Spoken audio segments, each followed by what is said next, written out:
2021년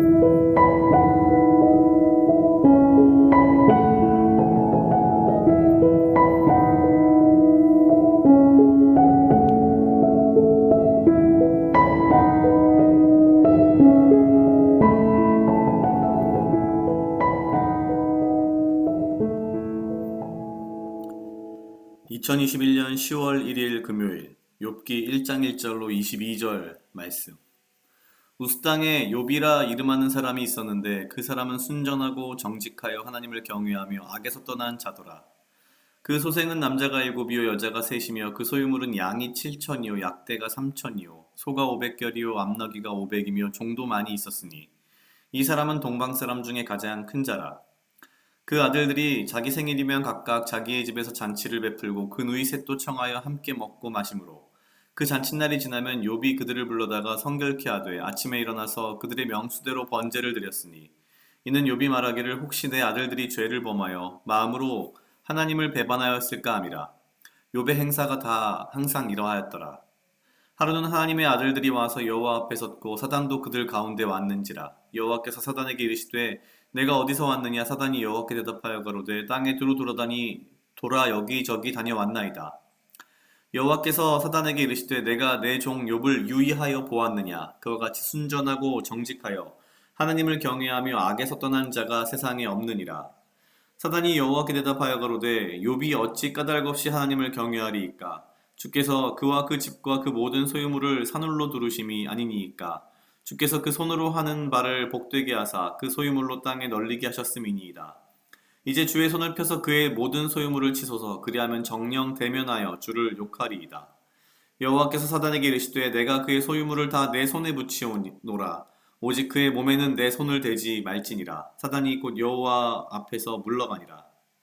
하루는 욥의 자녀들이 그 맏형의 집에서 식물을 먹으며 포도주를 마실 때에 사자가 욥에게 와서 고하되 소는 밭을 갈고 나귀는 그 곁에 서서 풀을 먹는데 스밧 사람이 갑자기 이르러 그것들을 빼앗고 칼로 종을 죽였나이다. 나만 홀로 피한 고로 주인께 고하러 왔나이다. 그가 아직 말할 때에 또 한 사람이 와서 고하되 하나님의 불이 하늘에서 내려와서 양과 종을 살라버렸나이다. 나만 홀로 피한 고로 주인께 고하러 왔나이다. 그가 아직 말할 때에 또 한 사람이 와서 고하되 갈대아 사람이 셋대를 지어 갑자기 약대에게 달려들어 그것을 빼앗으며 칼로 종을 죽였나이다. 나만 홀로 피한 고로 주인께 고하러 왔나이다. 그가 아직 말할 때에 또 한 사람이 와서 고하되 주인의 자녀들이 그 맏형의 집에서 식물을 먹으며 포도주를 마시더니 거친 들에서 대풍이 와서 내 모퉁이를 치매 그 소년들 위에 무너짐으로 그들이 죽었나이다. 나만 홀로 피한 고로 주인께 걸어왔나이다 한지라. 욥이 일어나 겉옷을 찢고 머리털을 밀고 땅에 엎드려 경배하며 가로되 내가 모태에서 적신이 나왔은즉 또한 적신이 그리로 돌아올지라. 주신 자도 여호와시오 취하신 자도 여호와시오니 여호와의 이름이 찬송을 받으실지니이다 하고 이 모든 일에 욥이 범죄하지 아니하고 하나님을 향하여 어리석게 원망하지 아니하니라. 아멘. 이번 달에는 욥기가 시작이 됐습니다. 사실 성경에서 가장 어떻게 보면 읽기 어려운 하지만 그 반면 굉장히 유명하고 많은 사람들이 알고 나름의 재미도 사실 좀 있는 그런데 읽으면 읽을수록 무슨 말인지 잘 모르겠는 제 느낌은 사실 좀 그렇습니다. 욥기라는 게 항상 이 앞부분 1장부터 차근차근 읽어나가면요. 앞부분은 참 그래도 나름 재미가 있는데 뒤로 가면 갈수록 이게 어렵기도 하고요. 생각보다 욥기가 꽤 깁니다. 일단 대부분의 이 신학자들이 이야기하듯이 서로 간의 욥기에 대한 해석은 사실 많이 다릅니다. 그렇기 때문에 뭐 이에 대해서 참 이렇다 저렇다 말하기는 어렵고요. 그냥 말씀 가운데에 하나님께서 마음을 주시는 대로 욥기를 한번 이번 달에는 큐티를 해보도록 하겠습니다. 일단 찾아보니까 욥기라고 하는 책의 특징이 몇 가지가 있습니다. 이 욥기는 뭐 역사서도 아니고 뭐 흔히 말하는 어떤 선지서도 아니고요. 약간 시가서 쪽에 가깝다고 합니다. 그러니까 이게 일종의 잠언이나 전도서 같은 느낌의 약간 운문, 시 같은 느낌인 거죠. 그래서 어찌 보면 욥기가 읽을 때 약간 뭔지 모를 재미를 주는 그런 부분도 분명히 있습니다. 이런 시가서의 특징은 하나님께서 우리에게 과거를 통해서 어떠한 지혜를 주시기도 하고 또한 앞으로 일어날 일들에 대한 이야기들도 해주시는 여러 가지 성격의 것이 있습니다. 또 한 가지 욥기에 등장하는 이 욥이라는 인물이 이게 가상의 인물, 즉 이 욥기가 소설인지 아니면 실제 실존한 인물인지에 대한 의견이 분분한데요. 일반적으로는 욥기가 이 욥이라는 사람이 실제 생존했던 역사상의 인물로 보고 있습니다. 성경 내적으로나 성경 외적으로나 여러 가지 증거들이 있기도 하고요. 뭐 다만 시대적으로 봤을 때에는 모세 한 이전 한참 전의 시대 정도로 봅니다. 거의 부족장 시대, 족장들에 의해서 이렇게 움직이던 시대, 뭐 이런 정도로 거의 보고 있습니다. 특별히 오늘 본 말씀 가운데서도 욥이 아들들이 잔치를 하고 나면 그 다음날 아들, 딸들의 머릿수대로 번제를 드렸다. 본인이 직접 드린 거죠. 그랬다는 걸 봤을 때에는 어떠한 이 모세의 율법이 생기기 훨씬 전이라고 볼 수 있을 것 같습니다. 사실 뭐 이스라엘 민족들의 어떤 그 역사를 보면은 그 전에 또 이제 이런 사람들이 몇 명 있었죠. 뭐 발람인가요? 바락인가요? 뭐 그런 제사장도 있었었고요. 어찌됐거나 어떻게 보면 하나님의 계시, 하나님의 말씀이 확실하게 세상에 드러나기 이전 시대에 동방 지역에 하나님을 굉장히 뭐랄까요? 하나님께 경건한 마음, 경건함으로 경외하고 섬기는 굉장히 충실한 그런 신앙의 인물이었던 욥이 실존 인물이라고 거의 보고 있습니다. 어, 오늘 이제 욥기를 이제 보면서 사실 많은 사람들이 보통 고민하거나 혹은 뭐 되묻거나 약간 뭐 문제 제기를 하는 부분은 예를 들면 오늘 등장하는 이 사단이 하나님으로부터 욥을 시험할 수 있는 권한을 받은 부분 뭐 이런 것들이긴 합니다. 그런데 사실 이 욥기 전체를 읽어보면은요 그런 것들은 어떻게 보면 굉장히 중요하지 않은 부분이라고 생각이 됩니다. 그냥 제 개인적으로는 이 욥기를 통해서 욥기의 내용을 해석함으로써 어떠한 의미나 지혜를 우리에게 뭐 주시는 부분도 있겠지만 그것보다 오히려 이 욥기를 이제 읽어보면 읽어볼수록 어떤 느낌이 드냐면 이 욥기를 통해서 내가 시험 받는 느낌이 분명히 있습니다.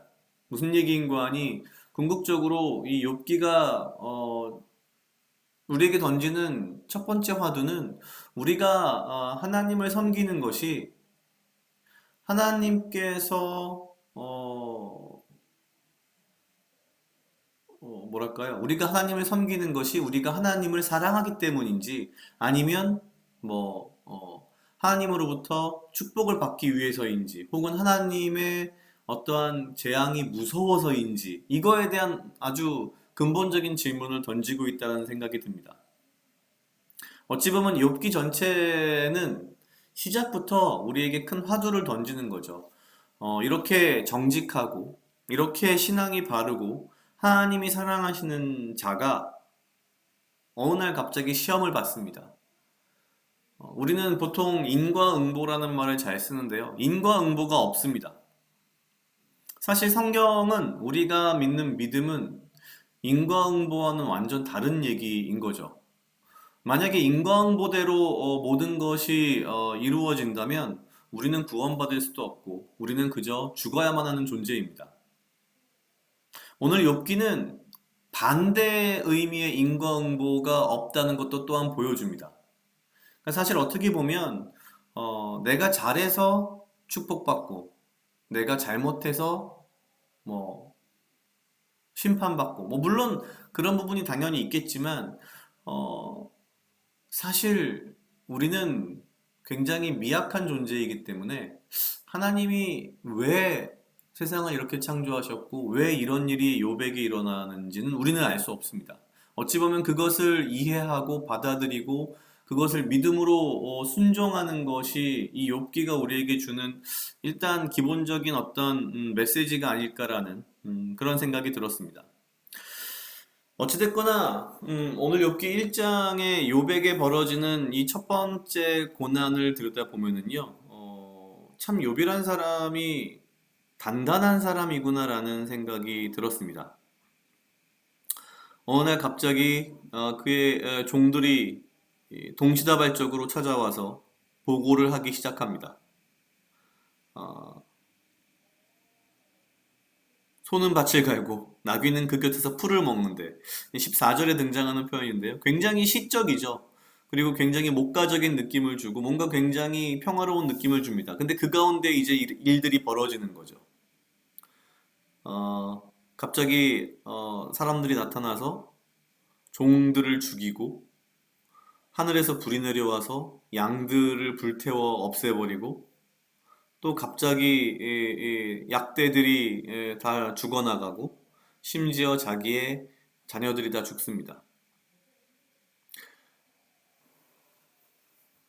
무엇을 잘못해서가 아니라 이유는 모르겠지만 이런 일들이 욥에게 일어났습니다.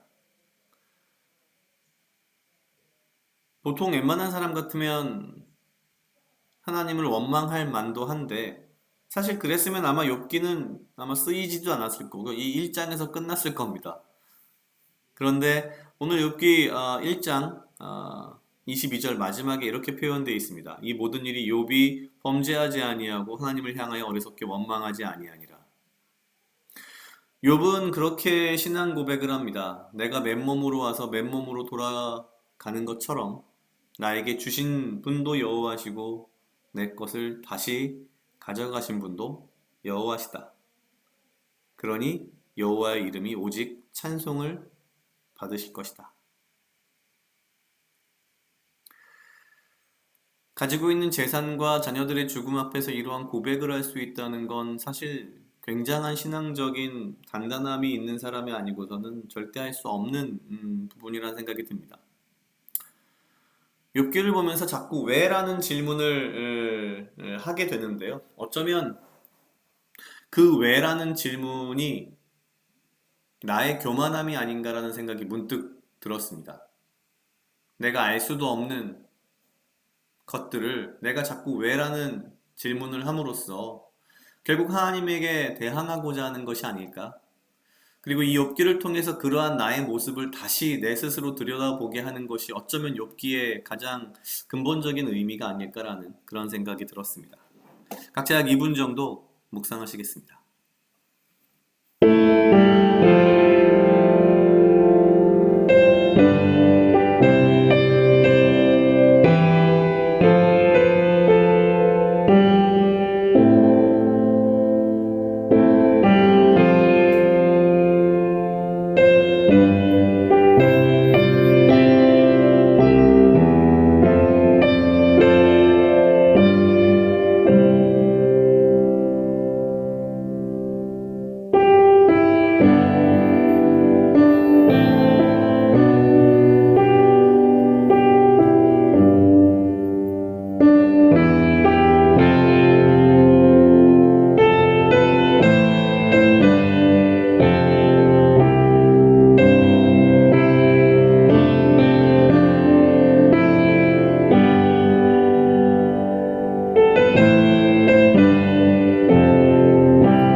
다 같이 기도하시겠습니다. 하나님 아버지 감사합니다. 주여 이 하루도 나와 동행하여 주시옵소서. 주님 나로 하여금 사랑하게 하시옵소서.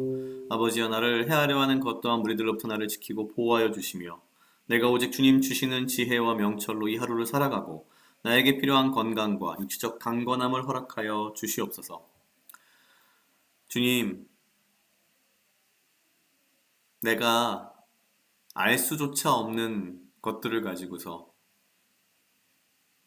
당신에게 왜라고 묻는 교만함에 빠지지 않게 하시고 오직 나의 삶이 주께서 허락하신 모든 것으로 인하여 하루하루를 살아가는 것임을, 살아가지는 것임을 알게 하시고 오직 주께 감사하며 주께 영광 돌리며 주의 창조주의 섭리를 온 몸으로 느끼고